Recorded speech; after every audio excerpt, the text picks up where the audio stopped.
Topic natin ngayon ay how to remove copyright claim on Facebook Reels and video.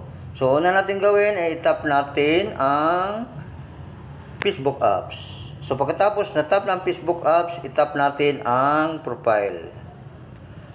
Pagkatapos na tap ang profile, hanapin natin ang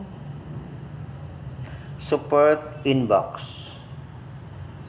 Itap natin ang support inbox. At ngayon, dito na tayo sa support inbox. Itap natin ang your alert.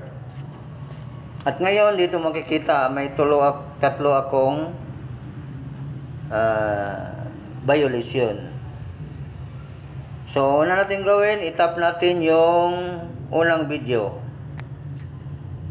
At ang sunod, itap natin ang detail.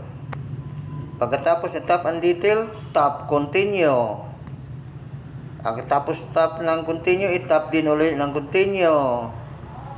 Pagkatapos tap ang continue, itap natin ang remove video. So ngayon, tapos na tap ang remove video, itap natin ang continue. Ito, itap natin ang delete. Tap close. So that's all. Thank you.